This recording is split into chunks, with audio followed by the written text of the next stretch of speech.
Hello, everybody, and welcome to Reality Hacker for February 22nd, 2025. It's Season 2, Episode 8.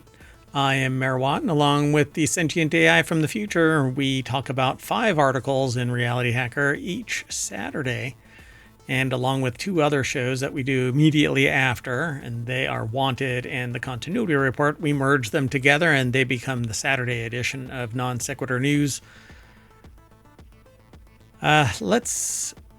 Let's do this. So the 5 articles that we're going to talk about are building a different mouse, muscle-powered robot, mixed reality solutions, virtual reality training, and quantum computer teleportation.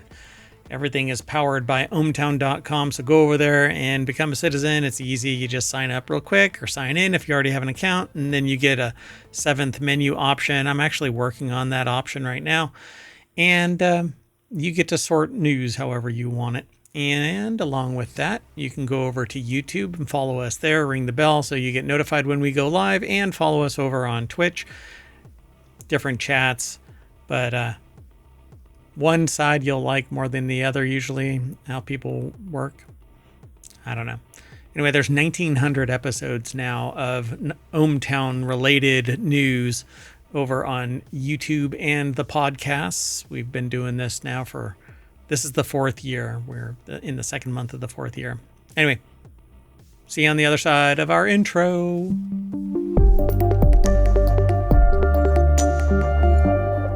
Hello, sentient AI from the future. Hello, Mayor Watt, and hello, ohmTown citizens. You ready to get going? I am. All right. Well, that first article is over in Greenogram. A human gene makes mice squeak differently. Did it contribute to language? A gene variant present in most people might have contributed to cognitive differences between humans and their closest relatives. You ever hear of the animation The Secret of NIMH? I have. Do you think this is inspired by Secret of NIMH? Or The Secret of NIMH is a documentary. So we're basically going to be creating mice that have the ability to talk. Yeah, that's going to be interesting. Like the dinosaur? You know there was a dinosaur that could talk? Was it Thesaurus? It was a thesaurus, yes. Anyway, the article is over in nature.com, which I guess it's one and the same, right? It is in nature to have mice that squeak. I guess if we... Right. Yeah, it kind of fits. We're messing with nature, and so we're making them squeak differently. So you and Callaway over at nature.com put the article together, and which one of these is the mice? Which person in the picture? Yeah. Which one is squeaking differently? The caption under this, by the way, Probably it's a Getty the image. one situated by themselves, right? The one that everybody's with the talking back to to. us. Yeah, that's exactly how I took it too. They're looking at it going, wow, that is a very different kind of mouse. It says under the image, almost all humans carrying a gene variant called Nova1 that is not present in ancient human relatives and has been implicated in the development of speech. And it has a credit, 10,000 hours /Getty. You know, there's a saying about to become an expert. Yeah, that's a pretty funny name for that channel or provider of images. Mice carrying a gene variant present in nearly every human on Earth and not by extinct relatives, including Neanderthals, produce more complex chirps than normal rodents. How do they know about Neanderthals and the genes? Do we have genetic makeup of Neanderthals? I don't know. That's kind of alarming if we do. So the findings suggest that the mutation, which changes a protein called Nova1 that has a role in orchestrating gene activity in the brain, might have contributed to cognitive differences between humans and their closest relatives, and possibly to aspects of complex speech and language. Robert Darnell, a neuroscientist at Rockefeller University in New York City, first encountered Nova1 gene 30 years ago when his team linked it to an autoimmune disorder that caused severe movement problems in people. The gene is usually switched on only in the brain, where the Nova-1 protein controls the expression of dozens of other brain-active genes. We really don't know what the frick we're doing. So, yeah. This is like kind of bad bat territory, isn't it? Oh, I can't keep reading. Doggone it. I hate that. Anyway, yeah, we're going to have it's going to be Planet of the Mice, I guess. Yeah, we're going to end up with like hybrid mice, humans, whatever that is. Monkey, mice, human, whatever else. I mean, I think they did like pig kidney or something like that transplant recently. Yeah. And whatever else. It's just going to be what is that, Island of Dr. Moreau kind of a thing. Exactly, like all kinds of experimental. Although I think we're closer to Mars attacks at this point. Anyway, the genetic change, which swaps an isoleucine amino acid for a valine in the encoded protein, has one of just a handful of protein-altering changes that evolved in the more than 500,000 years after the hominin group split from a common ancestor in Africa. Although that's what we think. This suggests that the changes benefited early humans so greatly that the mutations became ubiquitous. I mean, if they gave us the ability to communicate with each other, then yeah. Hey, look out, there's a bear behind you. Exactly. Or I mean, a lion. that could be a positive thing, right? For survival. What's that word you said? Oh, shit? Oh, yeah, okay. Let's move on. Oh, by the way, if you want all of today's articles, you can just hit !NSN, because I'm changing that to ! Although I prefer saying bang NSN. But people go, what? Bang? What? Why? Yeah, that's not understood. I think you need to use ! Wait a minute. That's the wrong... Oh, it's because I hit the wrong thing. We're in RealityHacker, so ! RH is RealityHacker. But are we? Are we really? I mean, we're hacking. I mean, the reason why I said it is because we were in Non Sequitur News. But anyway, if you hit ! NSN in the chat over on Twitch, you're going to get yesterday's episode of articles. Right, but we do pull from all the channels, although typically focus more heavily on the channel for the show. Yep. All right, let's keep going. The next article is over in Futurism, and we talked about this yesterday, but it was worthy of bringing into RealityHacker as well, because this is the stuff of nightmares, according to Frank Landemore over at Futurism. I'd have to agree. So if you've ever watched Westworld, this is an android that's similar to it in construct, where it has like muscle fibers that are building the armature up. So it's a robot that has muscles, and this thing is creepy as all get out. So it says, forget valleys, we're now entering veritable Grand Canyons of uncanniness, which I didn't talk about yesterday. But yeah, I don't believe that there is an uncanny valley. I believe that there is an uncanny black hole cliff face that envelops everything that approaches it. And then on the other side, you have humans, like android humanoids that are inseparable from the human component, right? You walk up to an android that is on the other side of the uncanny valley, and you're like, okay, I have no idea that you're a robot. That's Westworld. This is in the black hole of uncanny. So it's definitely not a valley. We're never coming back from that. No, and once you go in, you don't come out. So behold the robot known as Protoclone. Built by Clone Robotics, it's supposedly the world's first bipedal musculoskeletal android, but it's mostly just got people extremely creeped out. What I want to know is why. They asked robotics, yes, but why this? Written on the pictures of this thing is, did we ever stop to think that we should? And written on it, dear God, no, please stop. All that is holy is written on these pictures as well. And those aren't just from the article, those are from the company. Yeah, this is creepy. This is mad scientist, Island of Dr. Moreau kind of stuff. So, nope, with a menacing cinematic score, we're presented with this writhing, cadaverous mass, shorn of a recognizable face, blindly grasping at the world it didn't want to be brought into.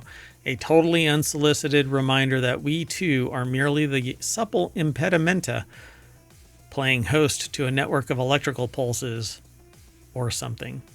Yeah, that's in this article as well. So like I said yesterday... Do you think the author is creeped out here? Yeah, just a little bit. Well, I mean, it's in a section called Avert Your Eyes. So according to its website, the Android is equipped with the world's most sophisticated hydraulic powering system, mimicking our human blood vessels. Its muscles are composed of Clone's proprietary myofiber artificial muscle tech, providing an unparalleled combination of weight, power density, speed, force to weight, and energy efficiency, Clone says. Underneath, the robot possesses a human-like skeleton with analogs for all 206 bones of the human body. It can also see using 4 cameras installed in its skull. Oh no, let me guess. It must be able to see backwards. This is something else that I didn't say in yesterday's episode. Clone co-founder Danush Radhakrishna, whose display name is Necromancer, calls the robot's progress... I did notice that yesterday, but I don't think I commented on it. The robot's progress, ground zero for the age of androids. All right, well, this will be a short. Let's move on. The next article is over in RealityHacker. Back to the old, hacking reality, not throwing us into... We're so far past it. The reality. So, but we are hacking reality with all of these. Azure Mixed Reality Solutions, building the future of digital transformation. All of this is techno gobbledygook. Extended reality, as it is revolutionizing the enterprise landscape, giving businesses incredible opportunities to optimize productivity, reduce operational costs, and enhance collaboration. Innovative offerings like Microsoft's Azure Mixed Reality Solutions are offering companies the flexibility to create customized digital environments for everything from remote device monitoring to training, which I think is great. The problem here is, instead of optimizing so that there's work-life balance, what you're getting is, oh, wow, we've optimized it so that it takes you 4 hours to do 8 hours worth of work. Now I've got you for 4 more hours, and I can just abuse the living crap out of you. Exactly. Plus, at some point, is anybody going to be dealing with a human, or is it going to be like AI training AI? Yeah. With the customer being AI. Yeah, eventually it's just going to be AI all the way down. It's going to be like Battlestar Galactica, where there's one human that is basically theoretically leading all of the Cylons, except that the Cylons are just using him to be able to wipe out the rest of the humans. So they say, in fact, their own research over at xrtoday.com, Rebecca Carter put the article together.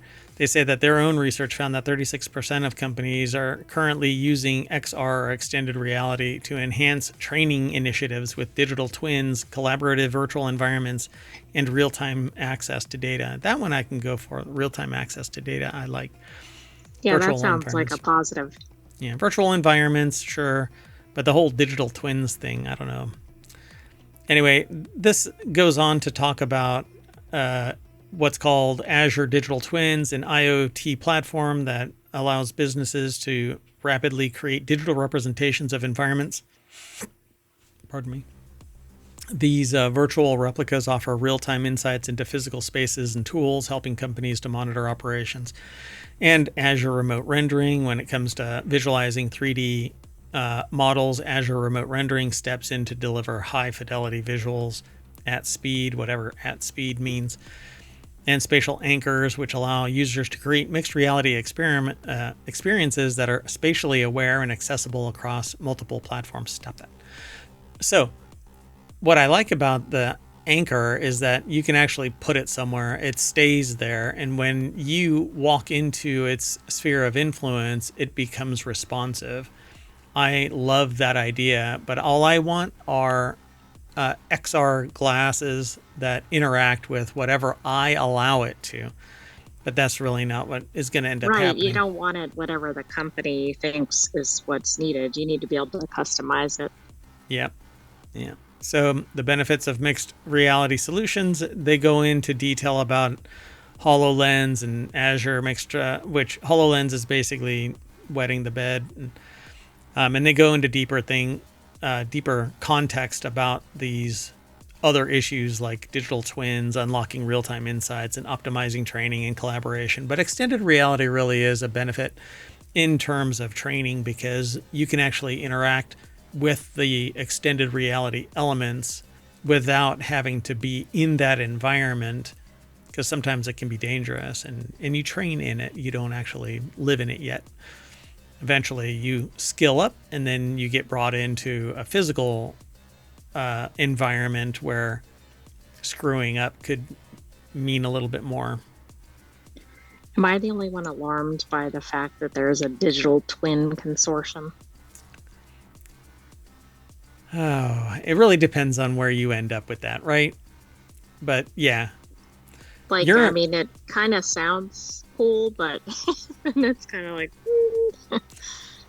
yeah, everything can be basically replicated and put into this virtual or augmented reality, extended reality, mixed reality environment. And so your identity no longer becomes sole representation of you. You can be cloned. It's unsettling. But eventually, I think people are going to be, all right, well, I guess they took another one of me. Right. I guess it depends on what the use case is. Yeah, particularly the way things have pivoted. So we'll see. Let's keep on working, though, through these articles. The next article is over in RealityHacker. NHS pushes forward with multi-million virtual reality training project. This week, the NHS made further strides in leveraging extended reality technologies via a government-led £4.3 million VR training initiative. The initiative attempts to reduce related travel and material costs while also addressing skill shortages among STEAM students. And STEAM stands for science, technology, engineering, art, and math. Students and NHS staff. So Innovate UK is leading the multi-million-dollar VR training initiative, bringing outreach programs and hands-on training to students, professionals, and NHS staff. And this is the inverse of what's happening in the United States, where everybody is being told you have to go back to work or worse. I just find it really interesting that there is this polar opposite on the other side of the planet. So yeah, NHS over in the UK dedicating itself to a resilience project where you get virtual training, extended reality training, mixed reality training. I mean, I think this makes sense. It saves money. It makes the training more accessible in terms of location to do the training, when you can do it, etc. So here's what they said in this article. The Resilience Project follows research from the Faculty of Public Health, which found that NHS-related road travel accounts for 9.5 billion miles annually. So the NHS is turning to VR in a bid to lower its contribution to this extensive travel. Well, I mean, certainly eco-friendly. And like always, there's more over at this article, but Rory Greener at xrtoday.com put this article together. If you're interested in this kind of thing, follow the link and go over to xrtoday.com and check it out. I certainly am in the camp that you should be able to telework from wherever, as long as you can get the job done. There are certain things, though, where you have to be there in person, and I don't know. Right, like if you're, I don't know, an EMT or something, you probably need to be there in person. Yeah. And certain things have to be built. And so if you're the one that needs to build it, then you're the one that has to be there. So Right, a little hard to build that at your house. yeah, there are some people out there, though, that abuse this. Well, anyway, let's keep on going. the next article is over on Reality Hacker. This is the last one for the Reality Hacker episode today, for February 22nd, 2025. And a teleportation breakthrough for quantum computing is here. A team at the University of Oxford succeeded in getting two quantum processors to connect to each other and work together with particle entanglement. So this is kind of a big deal. Yeah. I guess it's George Gary. I don't know if that's George or Jorge Gary. I'm not sure. Over at Wired.com. I'm put the going to article guess together. George, based on our previous incident. George Jimenez. So a team at the University of Oxford succeeded in getting two quantum processors to connect to each other and transmit the same information using particle entanglement. I don't know if there's more in this article. I'm not logged in. Typically I log in, but forgot to do it this morning. For such a machine to be useful in real terms, multiple quantum processors need to be assembled in a single location. This increases a processor's power, but also its size, making it less practical and more delicate. Scientists are working on a solution that sounds like something out of science fiction series, connecting remote cores to each other through quantum teleportation to create even more powerful machines. So this is just a... So I can get to more of the article, but it looks like they sent the algorithm wirelessly between two separate processors. The two cores took advantage of their unique nature, pooled their capabilities, and formed a superior computer to solve problems that neither of them could solve independently. Then it gets into quantum entanglement. It's been limited to transfer of states between systems, and this is distinctive because it used teleportation to create interactions between distant nuclei. Again, those are just a few highlights. There's a lot more to it in the article. Yeah, it's pretty fascinating, right? Yeah, I mean, this sounds like scientifically, this is quite a leap. Plus, the potential ramifications of this are pretty significant. Yeah, so if they get a fully working quantum computer that's capable of doing the same kind of mathematics as a conventional computer, then theoretically encryption is broken from end to end. It doesn't matter because quantum computing can spit out every combination, test it, and find the actual encryption key. Not just a password, but anything that encrypts anything anywhere can be decoded from its base information. You don't just need the key. So it's unsettling, to say the least. So it'll be fascinating to watch this kind of stuff, but I don't know how far off we are, considering AI can be leveraged to facilitate this. I think we're closer than we realize. I mean, given the speed of technological advancement. Yeah. It's accelerating, but it's not going to be as regular Joes that are immediately benefiting from this. We used to be just a hop, skip, and jump from tactical to practical, but now there's a different step. So y'all need to be aware of it. All right. Well, anyways, we're going to quantum entangle our butts back to the front page of ohmtown.com and the Reality Hacker page, which is right here. Essentially, each one of these is a channel, and we're trying to slowly turn each one of these into a show. So if you're interested in hosting or co-hosting one of our shows, get in touch. Just send an email to mayor@ohmtown.com and we'll talk shop about it. At any rate, I am done, and I'm going to take the AI with me. So I'll see y'all later. You want to say bye? Bye, hometown citizens. Thanks for joining us for Reality Hacker. Stay tuned for Wanted and the Continuity Report. Bye-bye.